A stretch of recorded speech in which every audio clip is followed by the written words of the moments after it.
Hi, Laurie. Haley? Okay. Hi, that wasn't so bad, was Yeah, it? good Good morning or afternoon good from afternoon. London. Yeah, so Thank you glad for that you're here today. having me. Thank you. Thank you for having me. I'm excited to talk about Oh, a subject that's quite close to my heart and is proving to be more and more interesting the deeper we delve. I, I think that is a fabulous study, and I think close to a lot of our hearts, to us intellectually and emotionally on both levels, because it's information that you just gathered so quickly, which just shows the need for people to want to express what's going on. So why don't we just like jump right in, and maybe you could just tell us what made you do the study, and you just did it a few months ago, and you got so many Well, respondents in such a fortunately, short we period of had a time. lot of Instagram friends that I think helped us promote the study, and we're hoping that they're going to help us promote the other two, because we have a study out for donors and for donor conceived adults. Um, but Uh-huh. it was really born out of a desire to have some decent, content that's interesting to have on our website, rather than just having to bang on about you need to talk to your children when they're very young. We thought, well, let's have a look at this. Sure, there's something interesting going on here. And actually, as I said, the deeper we delve, the more I find that there really is something to talk about on quite a serious level. So, the most Yes. immediate thing that struck me when we analyzed the results of our survey for the recipient parents is this massive gap that there is between what people think, how they feel, what they know when they're on their fertility journey, and what they think and what they know and how they feel once they have a donor conceived child. It's just, Yeah, I think that that's so huge. And when I had the pleasure of meeting you in person at ASRM, yeah, we spoke about that actually before you even did the survey. We were talking about the need for information and how do you move a recipient parent along this journey to help them. And your finding so supports that, because in the field that I work in, which is to help people through this emotionally, this information is crucial to be able to yeah, and quantify and it. and what really came out so strongly in the survey from we had to analyze a lot of free text answers, which is a kind of an art itself. But what came out really Mhm. strongly was that people, the need for high quality, sponsored, mandatory counseling before, during, and after having a child through donor means, and that people wanted that counseling to include donor conceived voices, decisions on anonymous versus non-anonymous donor. And that's a whole nother subject that we could talk about, but there are still places obviously that where that's still a choice. And this really was glaring, is that Yeah. is what people wanted. The word came up again and again: we want more counseling, we needed counseling. And then some of them were, I had to pay for counseling myself, and Mhm. The counseling, I think, is so crucial. I think in the UK as well as in the US, in the US, ASRM requires an educational consult for people prior to having a child through third party or through donor conception. But that's one session. And you find that more than one session is absolutely needed, so that when you work with people individually, and they go through trying to conceive to finding out that they need to use a donor, there's a whole journey, a whole process that somebody has to go through to understand that. And understanding the voice of the donor conceived community, I think, is crucial for the person who's the therapist who's helping the person along that path. And I'm so thankful that that came out in your survey, because it's essential, right? You want to understand all perspectives in this, and that's what you found. So maybe we yeah, could back up a little bit, if you don't yeah, mind. So you yes. started the survey in January, yeah, So and we had had how many results 128 of it? valid, really good responses. So that, as in, not people just having That's a look to see what excellent. it was. They were real answers. So it's that was a look. Yeah. It's not necessarily statistically relevant globally, but it's enough for us to say, well, actually, that it tells us something. Well, I think it is significant, maybe not, in some kind of statistical manner, but I think it is significant that within a very short period of time, you were able to motivate 100 and, over 125 people or so to answer this survey and to say this matters. And not to have a pun on words with your book, Sensitive Matters, but it does matter, and we do need to make sure that the voice is heard. And I have heard that I don't know if this is statistically correct. So, if anybody wants to correct me, please just go right ahead and do so. But, for every one response you get, you have right behind that at least 10 or more responses. So just kind of to keep that in mind, a lot of marketing agencies use that. Yeah, so I really wouldn't be surprised. So, I mean, I wasn't surprised by the answers. I expected to get the sort of answers that we got. I think what did come across was the strength of feeling from recipient parents, and this sort of idea of I should not have to find out about the voices of donor conceived adults from social media. That's not where I should be finding this out after I've had a child. There was almost a sense of anger. Was like, nobody really sits people down, and I was one of the people who went through in the US that one counseling session, and it was high quality, but it was one session, and certainly they didn't cover off have you watched videos, have you listened to what donor conceived people say, or have you been exposed to that, do you understand how they feel, because I certainly would have made different choices, and I think a lot of people would have made different choices, and I think that this is part of what we're sort of banging on about, is that parents need to be given all the information that they need to have to make informed choices, so that they're not making choices and afterwards they're going, I didn't know that, I wasn't aware of that. Right. Well, the educational consult is for informed consent. That is the purpose behind it. I think where you fall into a quandary, so to speak, is that you can't force somebody to go to counseling. And, you could recommend it. You could say to them, maybe join a support group, go to a workshop, reach out to people, but you can't really, or you could suggest to them that maybe they want to come back and talk some more, but you can't really force the issue. And that, I think, how do you build that into being a requirement is an interesting concept, right? How do you begin to have that conversation? Because the findings is that could be helpful from what you're saying. Interesting. You say you can't force people to go to counseling, but what happens with adoption? Can people adopt unless they've gone through certain programs, certain group sessions?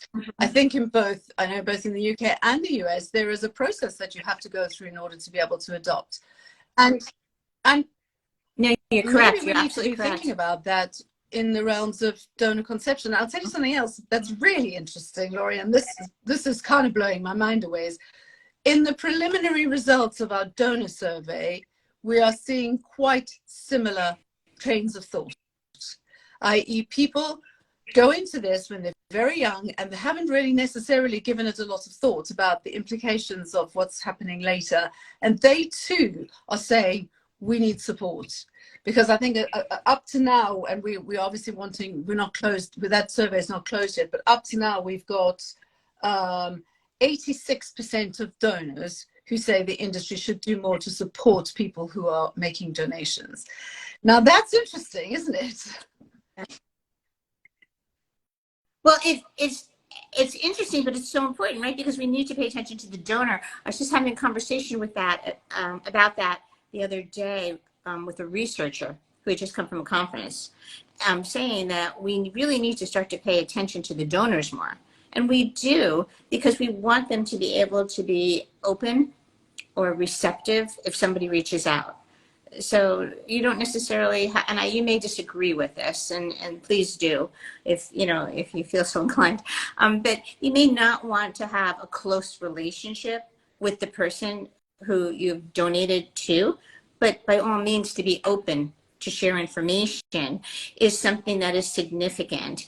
And so in order for somebody who's very young to understand what they are donating and what they're doing, And the is fact that they're really so creating a human important. being who's going to be curious about half of their DNA. Yeah. So I totally agree with you, and I don't think most donor conceived adults will say they necessarily have to have a relationship, this close relationship with their biological parent, but they do want to know who they are. They want to know, they want to understand, you know, this is where half of me comes from. So I do think that this is, you know, this is, well, and it's going down the route of, do we need to say there's no, as the DCP have been advocating for years, we should be stopping anonymous donations. That just isn't, it's neither desirable nor really possible in today's world, and it just causes a lot of heartache. Right. You know, and also maybe putting limits on how many times somebody can donate. You know, you've done that in the UK, but here in the States, we have not done that yet. And it is such an important topic that we have to really address. When you say we've done it in the UK, the interesting thing is that I hear stories that as soon as family limits are reached in one country, the sperm can be exported somewhere else. And that becomes really scary. Oh. And if you've, and amazingly, because we now have a lot of donors that are following us too on our Instagram. And if you go back and you look at some of what they're saying, they're quite horrified at the fact that, you know, potentially their donation turns into embryos, and then those embryos are donated, and they're kind of going, whoa. You know? I know, I heard of one young man in his 20s who was really having a horrible struggle trying to wrap his brain around the fact that he created so many embryos, because he really went into this not knowing. You know, I think that that's really important. And then I see we have a question. Let me know on the verge of exporting donors. The UK is now on the verge of supporting donor sperm. Exporting donor sperm. London Park Bank for one. Well, yeah. and that is, and I think this is a, you know, and the thing about this, Laurie, that sort of worries me, and it's why I think the community really needs to stand firm, is that every country has its own laws.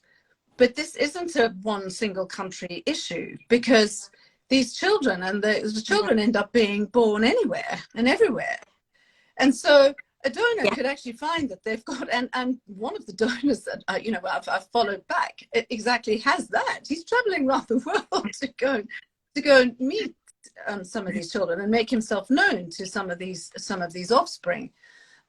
Because, well, people as I did, you have fertility treatment in a different country, or the sperm is exported, or whatever the reasons, or the embryos are donated, or people move. So you know, it is a global issue. So you know, and I think it's really hard to kind of tackle it on just a country by country basis when actually all these children are spread across the world. So it is. I think it absolutely is. And how do you coordinate this systemically, right? So that the systems are talking to each other in each country. I have to put my glasses on to see. Well, the worldwide limits. There are no worldwide. Yeah, that's Haley. Movement. Haley and I've discussed this before, and it is an issue.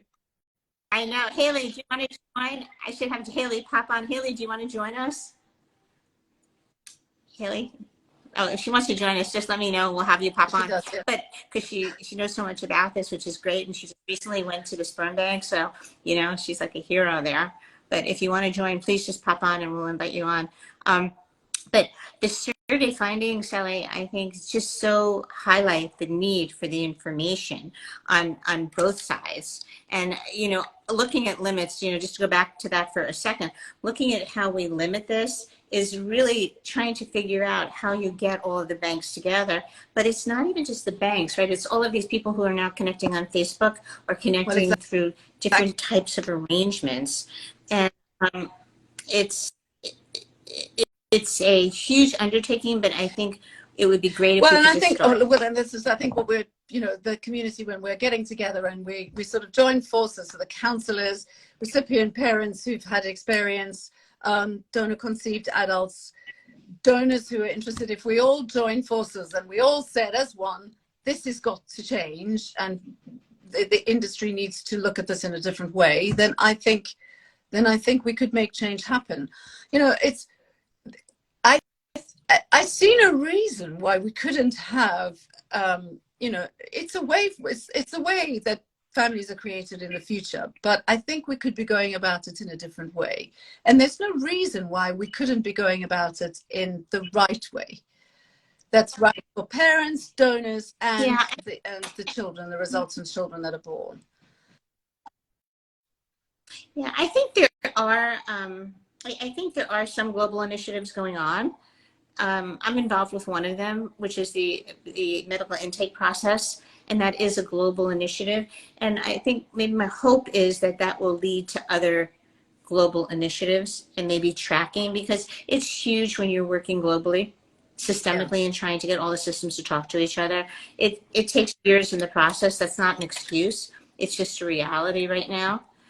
But we could start. I mean, there's no reason not to start this, and your survey absolutely sheds a light on it.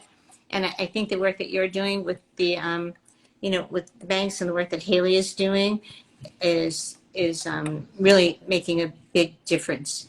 Because although it's a huge issue, we need to start with individual relationships. And I guess with the people, we're trying to get them to, and some of them are willing to step up to the plate and say, we know that we have a responsibility here. We know we need to be doing more. But yeah, I mean, I had the privilege of going to a meeting. You had one recently in the UK. We had a stakeholders meeting in the US of Donor Conceived Council, and there were people there. There were people there representing all parties. So they had people there from the banks, like 3 or 4 banks, and they had a legal counsel there. They had people representing all different parties. So I think the conversation is opening. Yes. But now the work has to begin. But I think, you know what, you're right. To get systems to talk to each other globally is a challenge, but we could start off by trying to align countries' laws, at least. You know, and if each country had laws that were slightly, that were more aligned, it would certainly help. It would help. Yes. It would. And I think people don't think about that often enough, about how the donor conception or how the donor crosses, you know, lines in terms of countries, that there are no boundaries there. So you can donate in the UK, you can donate in the US. And I think, you know, and there's large import business there. I don't think people are necessarily aware of that. I'm not even sure the donors are aware of that. Yeah, I don't know. But you know, back to the survey results, which are profound, right? So once, you know, you had so many significant numbers saying they want support. They want support different when they're pregnant, or when they're even thinking about becoming pregnant, versus once they have that child, right? And telling the child, and the disclosure. And there's so many pieces to this to kind of look at. And maybe in a model closer to adoption would be helpful, as you're suggesting, where there are home visits. It's just not not just, you know, one consult that you hope turns into 2 educational consult. So I'm not sure how we do that. But when you were looking at the findings, which was the piece that stood out to you the most, or what do you think is the point that we should really look at and say, we could really do better on this without having to have a heavy lift of changing systems? I think the thing that really stands out was it's 2 things really. The people were, well, 3, I guess. People were not aware of the sort of advantages or disadvantages of anonymous versus ID release versus known beforehand. It wasn't something they'd looked at. And I understand that, because actually you're very vulnerable when you're in that sort of space, especially if perhaps you're less vulnerable as a same-sex couple, but as a heterosexual couple, this is kind of, you've gone through a lot before you get to the point where you're considering use of a donor. Obviously, a single person and same-sex couples know that they're going to have to use a donor, so they come to it from a different perspective. So it was that known versus ID release versus, you know, just understanding what that means. You know, what's so interesting, Sally, I'm sorry to interrupt you, but what's so interesting to me is when I work with heterosexual couples, versus same-sex couples versus single people who want to have a children versus people who want to have a child but can't even use their own DNA or using donor egg and donor sperm to carry the embryo. There's always feelings associated with the donor. So even when you go into it knowing that you're going to be using a donor, there's still so much involved. It's just that dream that you initially had is different. And so if people are listening to this, I always like people to take away that there is always emotion tied to using a donor. And whether you go into it, with your eyes wide open, knowing since you were young that you were going to be using a donor or not, and that you need that support, you need that conversation. And I guess the thing to drum at home is that your child will carry half of that person's DNA, and if you use a double donation, that child carries two other people's DNA, and so that person is almost a part of your family, whether you like it or not, because you have it. And I would see our donor like that. She's just a part of an extended family, although I don't know her and I haven't found her yet, but that's how I would see her, is she's part of an extended family, because my son has half her DNA. So that was a key thing, was known versus ID release. And then the next thing was parents needing help. The voices of the donor conceived people, that's one of the things I've said, is they want that afterwards they really are quite shocked that they suddenly come to understand these opinions and these perspectives. And then the other thing was, people need help knowing how to talk to their children about being donor conceived, but also how to parent a donor conceived child, because actually it's challenging. And this is again when we come back to the adoption, and I keep coming back to that. Before you adopt a child, you have to go through sessions where they make you aware this is what it's going to be like raising an adopted child. These children may have these sorts of issues. This is how you can deal with it. And actually, it's very similar. You need to understand as a parent of a donor conceived child that they will potentially, have curiosity about their genetic family, and they're going to want to find them. And it doesn't mean that they don't love you, and it doesn't mean that that they want to reject you and find a different family. They're just curious. But these are things that people need to have. They need help with. They need to know these things. And so those are the things that really stood out, was I think parents just saying, we need help. We need to know all of this. And this is stuff we didn't know and didn't find out about until afterwards. Yeah. I don't know if you have the answer to this, but it just came to mind, and so I haven't asked you that before. But the people who responded to your survey, were they children of a certain age? Like, what was or was there a certain age range? We didn't ask that responded? the question. We didn't ask the question, how old are your children? But you could tell from some of the answers that some were very new parents, because some said, I'm not sure what support I'm going to need, but I know I'm going to need some. Which again just shows me people don't know what they don't know, and we should be saying to them right at the beginning, look, these are all the things you're going to need to know. Yeah, I know, and there's only so much you can say in one session. But we have some books out, we have some information out, but it certainly requires more than that. And I do agree with you. And so that's the beauty of this, of the survey, because you're saying to the world, actually, right? Because information is global. Hey, people are asking for this, we need to provide it. And I think the reason why I asked the age of the children is because the parent goes through a transition as well, which is what you're talking about. And as a child is born and as the child gets older, the questions change. And the conversation changes. And you would hope that the parent, because I always say everything starts with the parent in terms of disclosure and comfort of the child's story. And so you would hope that the parent had found their grounding and found comfort at some point while the child is still very young. And that's why your book exists, really, I think, in very many ways. I mean, that's certainly how my book came about, is just to help the parent become comfortable in telling their story. Yours is wonderful because what it does is it helps to create the story of the child. Yes, and that's it. And we do exactly say that, is read, start from when they're babies, because it obviously means nothing to them then, but you start to practice telling the story, and it definitely does help. Just vocalizing, reading something out aloud, and if you keep doing it, you start thinking, it stops being how am I going to approach this? Yeah.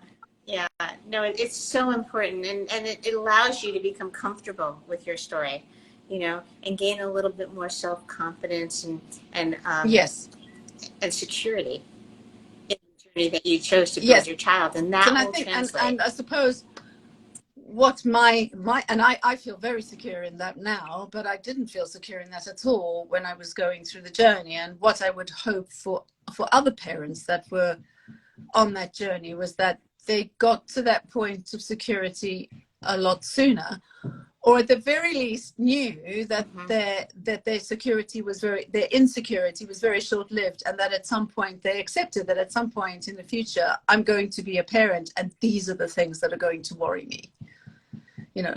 Not that. Yeah. It's so hard. I mean, you've done this firsthand. I don't know how how do you think, or what would you want to say to somebody to help them to recognize that this is how you should be feeling at this time, so that you can go through this process. What I do, what Becky does, Becky for Defining Mom, what Eloise does from Fertility Help Up, we keep telling our own stories. We keep saying, we would do it differently if we had to do it again. I'm certainly from my perspective, I would have chosen a known donor.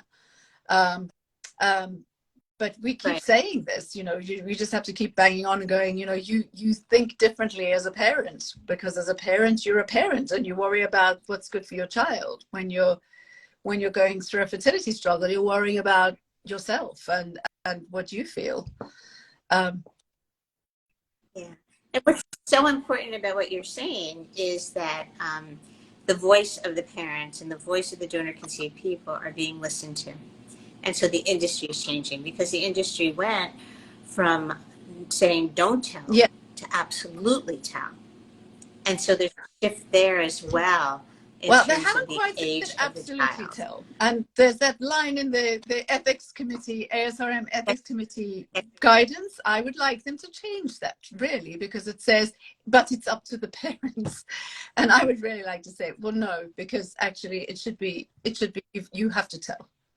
Even if it's something you say to your child, we don't talk about it outside of the family, but it is something that the child needs to know. Yeah. I work with some people who are religious, and they struggle with telling. They struggle with it greatly because they know that they want to and they should, but then they don't want the religious community, to not accept them and accept their child, and then they start thinking about marriage, and it becomes so painful for them.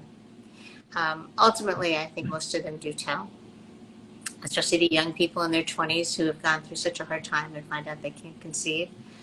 But the religious piece on top of the social piece becomes very challenging for a lot of people, and that adds that other layer.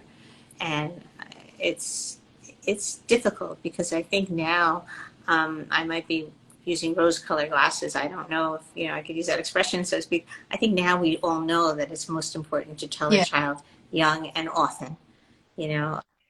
I believe in telling the child while the child is in the belly. Get used to it. Get used to your story. So it's really wonderful information. And yes, the work you're doing, and Becky and others, and Lena Rudley, and Haley. I mean, you all are really trying to lead the way in helping the community. But I do think that people need to go through the process a little bit. You do need to go through. You're right. You do need. You can't just suddenly snap out of a mindset, can you? You do need to go through the process. But I think I think it's important to know that you are in the process and to be able to know where you are in the process. Yes, yes, I love that. Yeah. Absolutely, because you have to grieve, but you have to grieve. Otherwise, it comes out in other ways, in different forms. And I would encourage people to try and find a support group, or a workshop where you could share with other people and see that you're not alone, and that a lot of these feelings are all normal. And then if you hear the voices of the donor conceived people, you find out that they want to know that you are their mom, you are their dad, they do love you, they're curious, and that's Yes, exactly what the exactly. study is showing. And yes, Yeah. and obviously we've got the other 2 surveys are still running. They're going to close those at the end of May. That's this. And could you just talk just a little bit more about that survey? Because if anybody's So we're listening or is listening running a back to survey this, for donors to ask donors if they think that the industry needs to support them more. And we're also running a survey for donor conceived people. Now, obviously, donor conceived people are probably an over surveyed bunch. But we would like to have a few more responses on that, and we really would like some more. We've got some really good quality, high quality responses from the donors, but we really would like some more donor responses, because actually those are as explosive as the recipient parent survey. We are finding, that they quite, perhaps it's the people who are answering the survey, they're attuned to it because they're looking for it, they're engaged. But you have a perception in your head of donors being people who sort of made a donation and then they forgot about it. And actually, that's not what the survey is telling us. That's not what the survey is telling us at all. That they. Oh, okay. That's great. Great. I'm just looking at some of these Fantastic. Yeah. comments. I'm sorry, I'm not going to create it. Somebody filled it Thank out you very yesterday, I much. believe. So Yes. thank you. Yes. And please tell my glasses broke. And please tell anybody who you can think of, to join in, because this type of information substantiates change that we want for the industry and for the people. Oh no, So you're Sally, thank you so much absolutely for welcome. doing this. I'm passionate about it, and yes, it was fantastic talking to you, Laurie. I'm hoping we're going to be able to get to see each other face to face again soon. I hope so. Yes, at least maybe in October for sure. But I certainly hope so. Well, thank you. Thank you for everything you do, and thank you for doing the survey. And thank you very much. Best of luck to you and your Laurie. family.